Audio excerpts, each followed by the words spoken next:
In the year 79 AD, buried deep beneath the roaring heart of Rome's most infamous arena, a 19-year-old Dacian girl named Sabina was chained within a cell of absolute darkness. Far above, the voices of 50,000 Romans thundered in a celebratory roar, hailing the gladiator who had just slaughtered her brothers.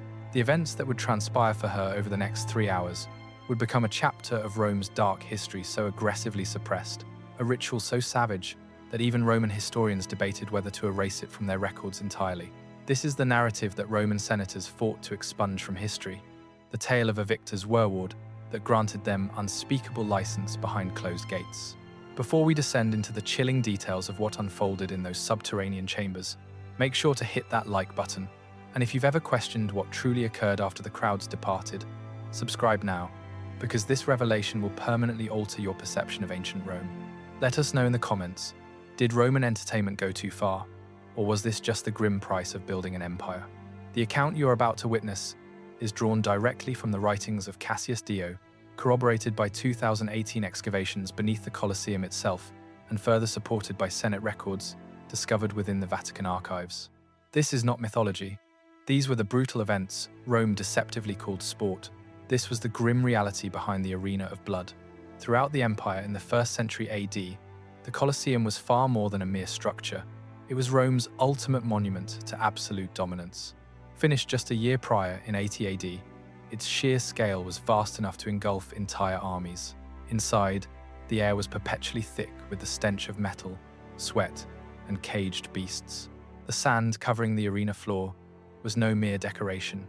It served the grim purpose of absorbing the lifeblood that spilled from dying combatants and ferocious animals.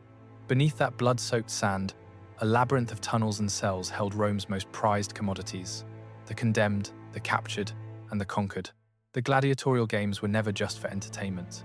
They were a potent blend of political propaganda, religious ceremony, and stark social intimidation. When General Marcus Antonius suppressed the Dacian rebellion in 78 AD, he returned with more than treasure. He brought back 847 captives, among them 124 women of noble birth. These were not common villagers. They were the daughters of chieftains, the wives of warriors, and revered priestesses. Rome's goal wasn't merely to defeat their people. It was to inflict a humiliation so profound that the very thought of rebellion would be extinguished forever.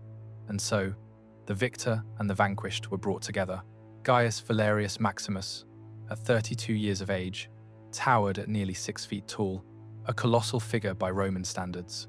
His body was a living testament to violence, each scar marking a victory won, a life extinguished, and a roaring crowd appeased. He was born into slavery after his father perished in a debtor's prison, and had since endured 14 savage years fighting simply to survive. In official combat, he had ended the lives of 89 men. His aspiration was singular: to earn the rudis, the wooden sword symbolizing his freedom. His deepest terror was being shamefully dragged from the arena on meat hooks, a fate he had witnessed for hundreds of others. Yet on this particular afternoon in August of 79 AD, he vanquished the Dacian champion in the direct view of Emperor Titus himself. His prize was to follow standard protocol: 500 denarii, a victor's laurel wreath, and the right of first choice among the captives. Among the female prisoners was Sabina, her striking dark Highland hair, a stark contrast to her pale Dacian complexion. She stood with 17 other women in a cramped holding cell. Before the legions of Rome had set her village to the torch, she had been betrothed to a warrior named Decebalus, who was slain by Roman soldiers just 3 months prior. Now, she waited in utter silence, her world annihilated, her future obliterated. All she desired was dignity in death. Her greatest fear, however, was becoming another form of entertainment for the very crowd that had celebrated the destruction of her people. That morning, a guard had callously informed her that she had been selected for the afternoon's proceedings. She could not yet grasp the full meaning of those words. She was on the verge of discovering a piece of Rome's dark history, that its version of mercy was infinitely more terrifying than its overt cruelty. This was never about individual lives. It was a calculated act of psychological warfare. The Roman state understood that mere physical conquest was insufficient. True domination required shattering a people's most sacred symbols, defiling their traditions, and demonstrating that even the most shielded members of their society, their women, were now the property of Rome. This was not random brutality. It was a calculated campaign of dehumanization, a bleak tenet of their dark history, a chilling message broadcast to every conquered territory. To resist Rome is futile, and to lose to Rome is to lose everything. The events of that day would become so infamous that the Senate itself would soon be compelled to intervene.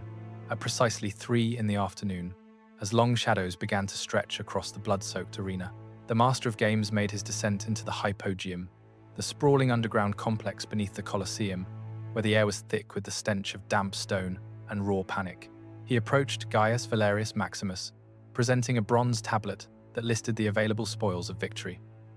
Gaius's hands still trembled from the frenzy of battle, the adrenaline of combat still coursing through his veins. "The Emperor honors your victory," the official recited mechanically. "By imperial tradition, you are entitled to the spoils of conquest. You must choose." None present could have known that this routine choice, one made hundreds of times before, was about to ignite a crisis that would reach the Senate floor within a matter of weeks. The tablet laid out the grim rewards: gold, fine wine, a night in a proper bed, or the notorious times Victoria Carnalis, times the victor's carnal privilege. For a man who possessed nothing and whose life could be extinguished at any moment, this was one of the rare instances where he held any power at all. Roman society didn't merely permit this, it celebrated it. This is the dark history of conquest, where the vanquished existed solely to satisfy the victor, a brutal logic the empire had perfected over generations. Meanwhile, preparations of a different, more chilling kind were unfolding in the women's holding area. Guards entered, not with water to drink, but with buckets for washing. The prisoners were scrubbed down, their matted hair was combed out, and their torn garments were replaced with simple, coarse tunics. Sabina watched as the attendants moved methodically from one captive to the next, inspecting them like livestock and noting details on wax tablets. It was an older woman, a priestess named Zalmoxis, who once served the Dion Sun Temple, who whispered the truth they all dreaded. "They are preparing us," she murmured, "either for the spectacle or for what comes after." The preparations concluded swiftly, but elsewhere in the arena, something far more sinister was being arranged, something designed to twist a routine act of exploitation into a scandal that would become a notorious chapter in Rome's dark history, debated by historians for centuries. High above them, 50,000 spectators were taking their seats. They had filled the stands for the afternoon's grim interludes. Between the major gladiatorial contests, arena officials would stage what they called mock hunts and scripted battles. They also staged what Roman writers euphemistically termed mythological reenactments, performances that forced condemned prisoners to recreate ancient legends, culminating in their very real deaths. But today's spectacle promised a novel twist, a theatrical display engineered to celebrate Rome's dominance by amplifying barbarian shame. Then came the call of the arena. 20 Dacian women were hoisted to the surface through the intricate underground elevator system, an engineering marvel designed to have animals, fighters, and scenery erupt from hidden trapdoors. Sabina emerged into the blinding sunlight and an overwhelming wall of sound. The roar of the crowd was a physical force, a wave of noise that struck her. The air was a foul mixture, roasting meat from vendor stalls, cloying perfume from the patrician seats, and, underneath it all, the coppery tang of old blood baking into the hot sand. What should have been a simple execution had been twisted into a calculated exercise in profound humiliation. The women were forced into a line as a herald proclaimed their supposed crimes: rebellion, aiding the enemy, and blasphemy against Roman gods. Then, the cruel twist was revealed. They would be made to fight one another in pairs, armed only with wooden swords. They were dressed in tattered clothing designed as a final mockery. The victors would be claimed by Rome's champions. The losers would be slain. If this level of systemic cruelty appalls you, hit that like button, because what follows reveals this wasn't random brutality, it was policy, a documented piece of Rome's dark history. The breaking point arrived as wooden swords were distributed. Sabina felt the rough grain of the wood bite into her palm. Standing opposite her was Camasiccus's own sister, the woman who had once taught Livia to weave and who had sung at her betrothal ceremony. Their eyes met in shared understanding and despair. The crowd bayed for blood. The Master of Games raised his hand, then let it fall. Yet, neither woman moved. The roar of the mob faltered, shifting from feverish excitement to confusion, and then to pure fury. "Fight!" The the spectators bellowed. Cowards! Barbarians! A shower of debris began to rain down upon them. Olive pits, scraps of food, whatever was at hand. And still, the women refused to raise their swords. It was the final, desperate act of resistance available to them. Simple refusal. For a full 90 seconds, the most powerful empire on earth was held in contempt by two weaponless women, standing perfectly still. And then the guards surged forward, shattering the stage drama with the brutal reality of violence. Kamasikas' sister was struck from behind with the flat of a sword, crumpling to the sand. A cheer erupted from the crowd. Sabina cried out and rushed to her side, letting the useless wooden sword fall from her grasp. Both women were seized and dragged away, not to a swift execution, but to a fate the audience would find just as gratifying. The true horror was only just beginning. Deep within the hypogeum, the relentless machine of Roman exploitation churned on. A scribe meticulously etched an entry into the official record: 20 female captives of Dacian origin, processed for post-victory allocation. A second line noted, 2 who resisted, transferred to private chambers for the champion's exclusive use. What followed was a chilling glimpse into Rome's dark history, its most refined system of dehumanization. Human beings were reduced to mere inventory, as Sabina and Kamasikas were torn apart, each led to separate holding cells, compact stone chambers furnished with benches and iron rings bolted into the walls, with doors that could only be locked from the outside. The spaces were clean, orderly, and utterly terrifying, for their very design revealed a calculated plan. This was not random cruelty. These chambers were an integral part of the arena's architecture, as deliberate as the lion cages or the gladiator lifts. At 4 o'clock, Gaius Valerius Maximus stepped into Sabina's cell. As the door swung open, their eyes locked. He was still clad in his full arena armor, another man's blood smeared across his chest. She was trapped against the far wall, exhausted and defenseless. The chasm between them was filled by the crushing weight of Roman law. He held absolute legal authority. She possessed none. She was classified as spoils of war, a prize earned through bloodshed.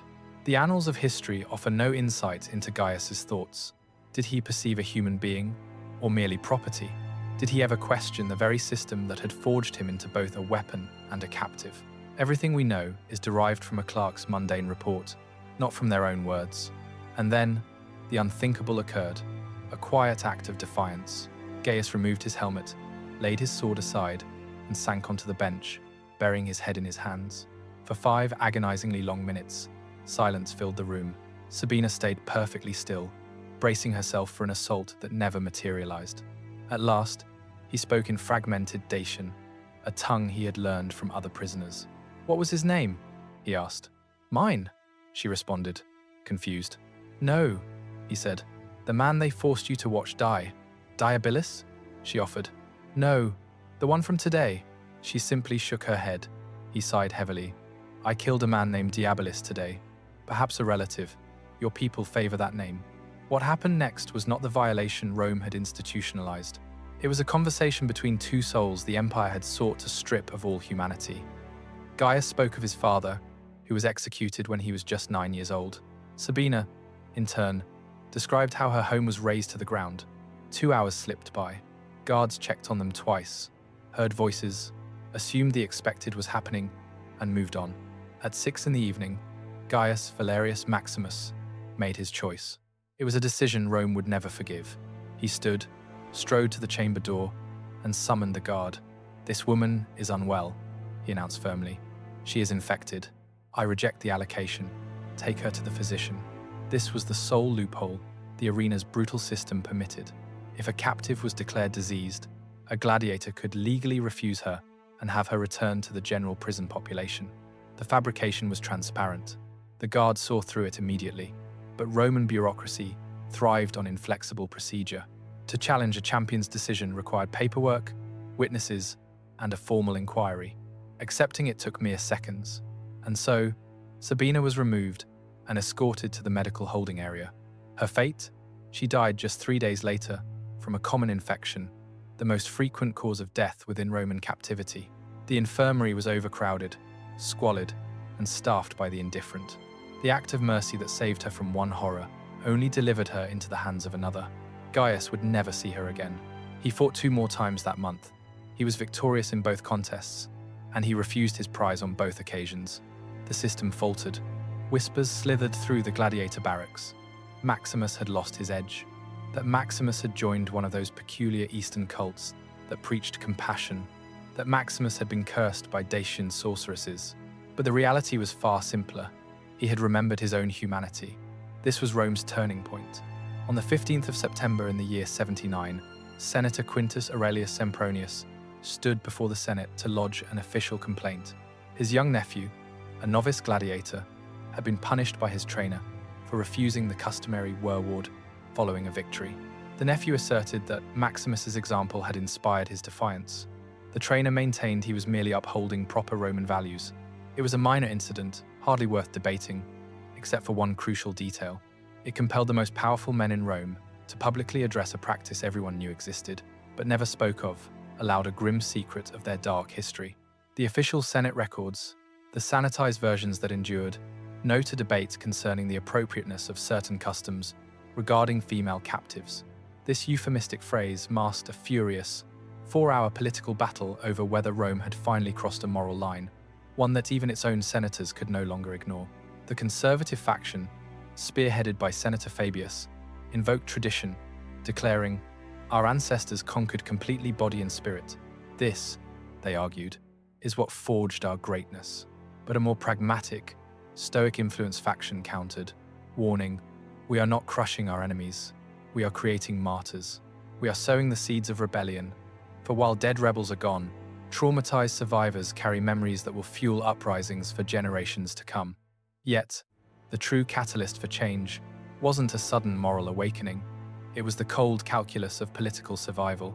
Reports from 3 separate provincial governors had landed on the Senate's desks, each detailing a sharp spike in revolt. They all pointed to a common cause. Rome's public treatment of captive women was being used as powerful propaganda for resistance movements. The governors issued a stark warning. Rome was no longer intimidating its foes. It was radicalizing them. The empire, in its cruelty, was harming itself. This led to a law that would shock Rome, passed on October 1st, in the year 79 AD. The Senate passed a decree that historians would later call the Lex Captivi, the law of captive women. Its terms were narrow but utterly unprecedented. Female prisoners of war could no longer be handed out as public rewards. Their distribution in the arena was forbidden. The public humiliation of conquered women in official spectacles was officially banned, though what happened in private was another story entirely. It was the theatrical showcase of this exploitation that was outlawed. In reality, enforcement was notoriously unreliable, with many arena managers either ignoring the law or inventing clever loopholes to bypass it. Nevertheless, the principle was established. Even Rome had its public limits. The supreme irony, however, was that the law didn't free a single soul. It merely sent the audience home. Just 3 months later, Gaius Valerius Maximus finally won his freedom not as a reward for his compassion, but for surviving 5 more consecutive victories in the arena. And his last recorded act as a free man was to purchase the freedom of a Dacian woman named Camicicus. The archives offer nothing more than her name, but historians strongly suspect she was the very same woman who had stood beside Sabina on the blood-soaked sand of the arena. Imagine Gaius coming to the horrifying realization that his single act of defiance had only saved one woman for a mere handful of days, and nothing more. It changed absolutely nothing for the thousands who had come before her, or for the thousands who would inevitably follow. The imperial machine was simply too vast, too profitable, and too deeply embedded in Roman culture. His rebellion was but a single raindrop falling into an ocean of blood. And imagine Sabina's final hours, succumbing to a preventable infection, surrounded by other prisoners whose lives the empire deemed so worthless it didn't even bother to document their existence. Not a single senator debated her death. Not a single historian of the time recorded her name. In the cold, moral calculus of Rome, her suffering simply wasn't noteworthy enough to even register. The tragedy isn't just that Rome was cruel after all. Cruelty was a defining feature of ancient warfare. The true tragedy, a foundational element of its dark history, is that Rome industrialized cruelty. They turned it into mass entertainment, standardized it with meticulous paperwork, efficient supply lines, and sophisticated architectural planning, creating a system so terrifyingly complete that people could disappear into it, leaving behind no trace except for desperate scratches on stone. In 2018, archaeologists from the University of Rome, led by Dr. Isabella Fortunato, excavated a forgotten section of the Eastern Hypogeum. What they uncovered would never appear on any tourist brochure. They found a cluster of small, grim chambers, with heavy iron restraints bolted directly into the stone walls and crude drainage channels carved into the floors. The walls bore the scratch marks of desperate hands. They found pottery fragments once used to carry meager rations of food and water, and the compressed remnants of bedding materials, packed down by years of human weight. Carbon dating confirmed the rooms were part of the original construction from 80 AD, a chilling detail, meaning they were intentionally designed for this purpose, not a later addition. 6 bronze tags were recovered from the site, each stamped with the Latin word captiva and bearing dates that spanned from 79 to 82 AD, the precise years of the brutal Dacian suppression. These grim archaeological findings perfectly matched textual evidence. The later writings of Cassius Dio, for instance, described these very allocation chambers for conquered women. Seneca's earlier letters had alluded vaguely to the practice, though without specifics, and Tacitus, an historian normally known for his graphic detail, was conspicuously silent on the matter, implying that even for him, this chapter of Rome's dark history was too repulsive to record plainly. The frequency of this practice is still debated among historians. Some argue it was a rare occurrence, reserved only for the most major of triumphs. Others, however, point to the specialized construction of these cells, the abundant evidence, and multiple textual sources to argue it was tragically routine. The truth likely lies somewhere in between, not a constant, daily event, but common enough to warrant its own purpose-built infrastructure. The Romans treated their gladiators like ancient celebrities, but with a disturbing twist that reveals a core aspect of their dark history. Elite women would bribe guards just for a chance to meet them. Engraved lamps and wall paintings depict gladiators posing nude with their weapons. In the markets, their very sweat and blood were bottled and sold as potent aphrodisiacs. Some women even drank these concoctions, believing them to be a cure for infertility. This was the profound contradiction of Rome. The same society that idolized these men as heroes also systematically fed them into a machine of death, sometimes rewarding their victories with the lives of other human beings. Historical accounts paint a vivid picture of nocturnal entertainments held after major games, where the city's wealthiest patrons could pay to mingle with the surviving gladiators and the slaves who served them. Women taken in conquest were flaunted like trophies, at times compelled to act out divine myths of Jupiter or Mars, before being handed over as mere objects. Captives were forced to bear themselves in triumphal marches. Victims were bound to stakes to mimic legends before their deaths, and enemy queens were displayed for public humiliation before being given to generals. None of this was by chance. It was a chilling declaration to the world. Rome commanded your history, your life, and your destiny. The gladiatorial games were not mere sport, but a core part of the munera, sacred duties owed to the Roman people. The patrons who sponsored these events were driven to amplify the spectacle, and the public degradation of captives became a prime attraction. The 19th century historian Theodore Mommsen described this as Rome's most effective engine of dehumanization. His meaning was profound. Rome didn't merely conquer flesh and bone, it sought to conquer identity, memory, and meaning itself. The fact that these events are still debated reveals the profound scars left on history. The year 2000 film, Gladiator, only dared to whisper of this grim reality, alluding to it in the darkest shadows. While modern scholars continue to debate whether exploring this dark history responsibly exposes Roman brutality or simply sensationalizes it, yet, it is crucial, as it demonstrates precisely how a civilization can justify its cruelty through its laws, its customs, and, most chillingly, its entertainment. While Rome was not unique in its capacity for horror, it perfected the art of making it normal, of turning violence into a sacred ritual, and transforming cries of agony into a spectacle for the masses. The more profound truth is simply this: the boundary between civilization and barbarism is not defined by marble temples, paved roads, or triumphant arches. It is measured by how a society treats its most powerless members. Rome engineered aqueducts that have endured for 2 millennia, yet it also constructed cells beneath its arenas, where human beings were debased as casually as stage props. Its genius and its moral void coexisted, starkly and without contradiction. This also uncovers how power corrupts every person it touches. Gaius was both a victim and a weapon, enslaved, manipulated, and forced to kill just to survive, yet he was granted power over someone even more defenseless. The system itself twisted common people into instruments of brutality, turning human suffering into a form of public amusement, when it should have inspired compassion, not cheers.